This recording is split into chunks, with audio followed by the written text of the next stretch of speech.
নমস্কার বন্ধুরা, আমার এই ছোট্ট চ্যানেলে আপনাদের সবাইকে স্বাগতম।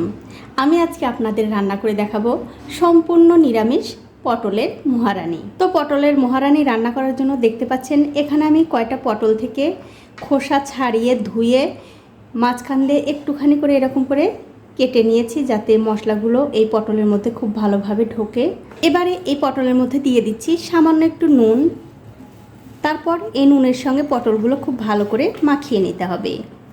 আর আমার এই ছোট্ট চ্যানেলটি যারা সাবস্ক্রাইব করেছেন তাদেরকে অনেক ধন্যবাদ, আর যারা সাবস্ক্রাইব করেননি তাদেরকে সাবস্ক্রাইব করে নেওয়ার অনুরোধ রইল।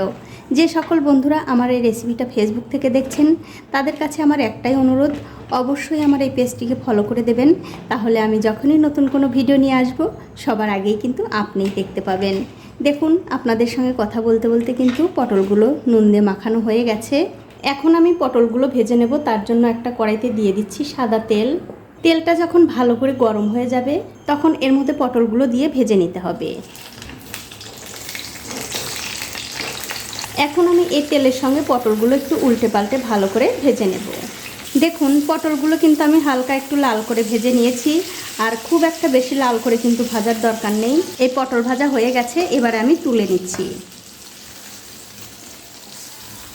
এখন একটা মিক্সিং জারে দিয়ে দিচ্ছি একটু চারমগজ, কয়টা কাজু বাদাম, একটুখানি আদা, একটুখানি কাসুরি মেথি, হাফ চামচ কাশ্মীরি লঙ্কার গুঁড়ো। সবশেষে এর মধ্যে দিয়ে দেব 2-3 চামচ টক দই। তারপর এর মধ্যে সামান্য একটু জল দিয়ে মিক্সিতে খুব ভালো করে বেটে নিতে হবে। এবারে গ্যাসের ফ্লেমটা অন করে দিয়ে ওই তেলের মধ্যে আমি আরও একটু তেল দিয়ে দিলাম। তারপর তেলটা যখন একটু গরম হয়ে যাবে তখন দিয়ে দিতে হবে আগে থেকে করে রাখা সেই মশলাটা। আর মশলার বাটিটা ধুয়ে সামান্য একটু জল দিয়ে দিচ্ছি। তারপর গ্যাসের ফ্লেমটা মিডিয়ামে রেখে এই মশলাটা 2 থেকে 3 মিনিট একটু কষিয়ে নেব। দেখুন, মশলা কিন্তু খুব ভালো করে কষানো হয়ে গেছে। এখন এর মধ্যে দিয়ে দিচ্ছি আগে থেকে ভেজে রাখা পটলগুলো দিয়ে দেওয়ার পর এই মশলার সঙ্গে ভালো করে মিশিয়ে দিয়ে আরও 2 থেকে 3 মিনিট আমি কষিয়ে নেব।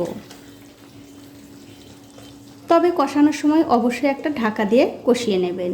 ওদিকে পটলগুলো কষানো হতে হতেই এদিকে একটা ফ্রাইং প্যানে দিয়ে দিচ্ছি একটুখানি মৌরি, একটু গোটা ধনে আর একটু গোটা জিরা। এবারে এই 3টে মশলা আমি খুব ভালো করে ভেজে নেব। দেখুন, মশলা কিন্তু খুব ভালো করে ভাজা হয়ে গেছে। এবারে এই মশলাটা একটু ঠান্ডা করে গুঁড়ো করে নেব।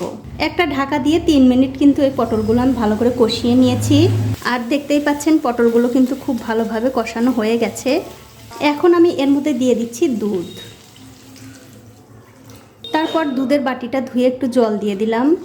এবারে দুধের সঙ্গে এই পটলগুলো ভালো করে মিশিয়ে দিয়ে এর মধ্যে দিয়ে দিচ্ছি স্বাদ অনুযায়ী নুন, একটুখানি চিলি ফ্লেক্স, যে মশলাটা ভেজে আমি গুঁড়ো করে রেখেছিলাম সেই গুঁড়ো মশলা, একটুখানি কাসুরি মেথি, 4টে চেরা কাঁচা লঙ্কা।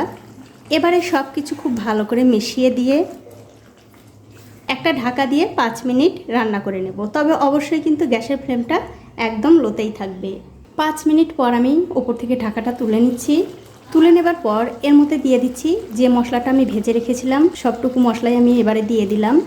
আর দিয়ে দেব হাফ চামচ চিনি আর 1 চামচ ঘি।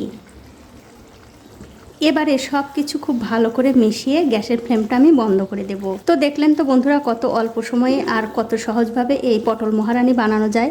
এটা কিন্তু খাওয়ার জন্য একদম রেডি হয়ে গেছে। এইভাবে পটল মহারানি রান্না করে কিন্তু আপনারা পোলাও, রুটি, পরোটা সব কিছুর সঙ্গে খেতে পারবেন। আর ভিডিও ভালো লাগলে অবশ্যই একটা লাইক করবেন।